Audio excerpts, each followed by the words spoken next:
کہ ایسے ایسے جملے بول رہے ہیں، یہ محی الدین ابن عربی کو ہو کیا گیا؟ خدا پیروں کے نیچے ہوگا؟ کفریہ جملہ ہے۔ سب تو چلے گئے، دو باقی رہ گئے جو مخصوص مریدین میں سے تھے۔ انہوں نے کہا کہ حضور جو جملے سنے ہم کو بھی کانوں پر یہ وزن لگ رہے ہیں، لیکن کیوں کہا آپ نے ایسا؟ اس کا کچھ معنی ہے؟ آپ جیسے عظیم المرتبت بزرگ سے ایسا جملہ کیسے ممکن ہے؟ انہوں نے فرمایا کہ ان سب کو بھی تو یہ پوچھنا چاہیے تھا میرے بولنے کا مطلب کیا ہے۔ فوراً بدگمانی کیا اور بھاگ گئے۔ تم دو باقی رہ گئے، میں بتاتا ہوں کہ میں نے یہ جملہ کیوں کہا تھا۔ تو کرسی پر بیٹھے تھے اور چٹائی نیچے بچھی ہوئی تھی یا قالین بچھی ہوئی تھی جس پر لوگ بیٹھے ہوئے تھے۔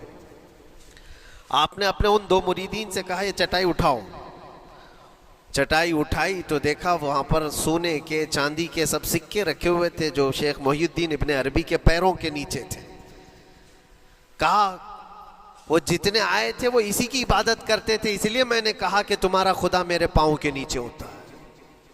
وہ خواہشات کے پجاری ہیں، میں نے اللہ نہیں کہا۔ اللہ رب العزت وہ قادر مطلق ہے، میں نے کہا جس کی تم عبادت کرتے ہو، جس کو تم خدا بنائے رکھے ہو، وہ میرے پیروں کے نیچے ہوتا ہے۔ اور حقیقت ہے میرے عزیزوں، جنہوں نے خواہشات کے پیچھے بھاگنا شروع کیا، در حقیقت وہ اپنا خدا بنا چکے ہیں ان کو۔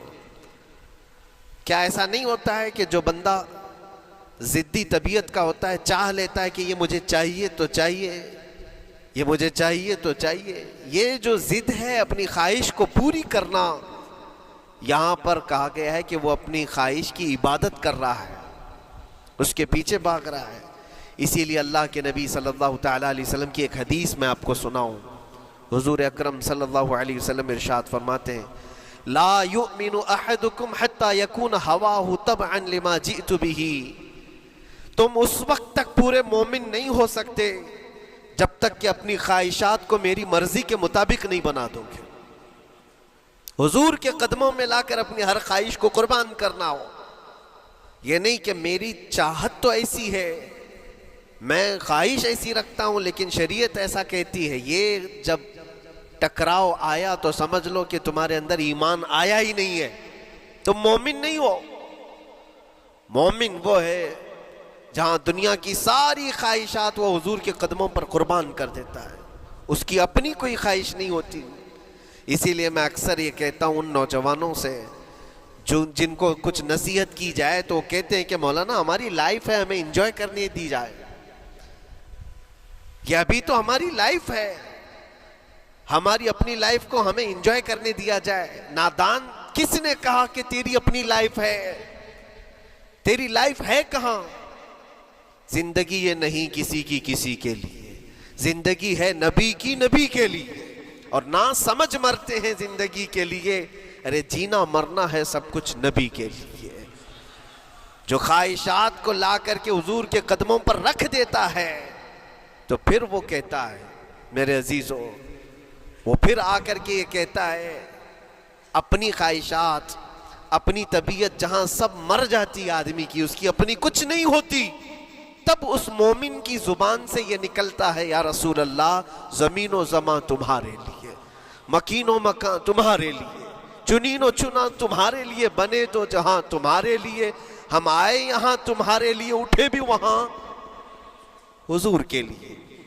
اس کا اپنا کچھ نہیں ہوتا، اپنی خواہش ہوگی تو میں کرتا رہے گا، اور جتنی خواہشات کے پیچھے بھاگتا رہے گا دنیا اس کا پیچھا کبھی نہیں چھوڑتی، اور نہ ہی دنیا اس کو کبھی سیراب ہونے دے گی، کبھی پیٹ بھرنے دے گی ہی نہیں۔ وہ بھوکا ہی رہے گا، وہ پیاسا ہی رہے گا جو دنیا کے پیچھے بھاگتا ہے۔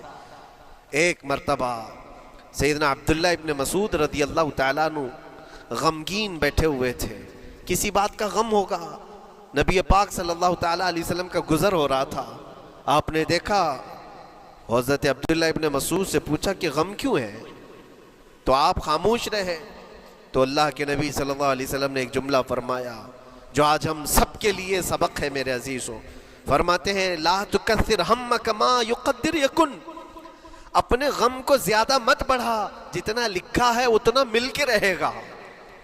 وما ترزق یأتک، جتنا اللہ نے رزق لکھا ہے وہ آ کر رہے گا، وہ تیرے پاس آ جائے گا۔ غم کب بڑھتے ہیں انسانوں کے؟ ہمارے اندر جو ٹینشن جس کو آپ کہہ رہے ہو، فرسٹریشن کہہ رہے ہو، یہ سب چیزیں انسان کی زندگی میں کب آتی ہیں؟ جب یہ اپنی لو اور اپنی خواہشات دنیا سے لگاتا ہے۔ خالق سے اگر لگاتا ہے تو پھر اس کے غم نہیں بڑھتے، بلکہ غموں کا مداوا ہے۔ اسی لیے بزرگوں نے فرمایا کہ اگر ٹینشن فری جینا چاہتے ہو تو انسانوں سے امیدیں کم کر لو، اللہ کی ذات سے یقین بڑھا لو، اس کی ذات سے یقین بڑھاؤ۔ ہم نے دیکھا ہے اپنی زندگی میں جس سے ہم ملتے رہے، جس سے کچھ خواہشیں رکھتے رہے یا جس کے متعلق کچھ امیدیں وابستہ کر رکھی، یہاں امیدیں ٹوٹ جاتی ہیں، پھر انسان کا غم بڑھتا ہے، انسان مغموم ہو جاتا ہے۔ اللہ کی ذات سے جو وابستہ ہوا اور وہاں جو آس لگایا، وہ ہر دن بشاشت کے ساتھ جیتا ہے، یقین کے ساتھ جیتا ہے۔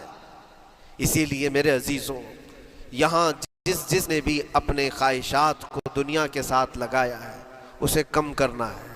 لا تکثر ہمک ما یقدر یکن، اللہ کے نبی فرماتے ہیں اپنے غموں کو زیادہ مت کر، جتنا لکھا ہے اتنا تجھے مل کر رہے گا۔ اس دار فانی میں، اس عمل کی دنیا میں ہم نے اپنے بہت ساری چیزیں پھیلا رکھی ہیں۔ ایک چیز میں آپ کو بتاؤں کہ کبھی کبھار میں دیکھتا ہوں موبائل کو، اب سب کے ہاتھوں میں موبائل ہے، اور کبھی کبھار یہ اسٹک بھی ہوتا ہے۔ اچھی کمپنیوں کے موبائل بھی اسٹک ہو جاتے ہیں، یا تو کبھی بہت زیادہ بیٹری گرم ہو جاتی ہے اور موبائل بھی گرم ہونے لگتا ہے۔ پھر اس کا حل کیا ہے؟ ایکسپرٹ سے پوچھتے ہیں، موبائل کبھی ہینگ ہو رہا ہے؟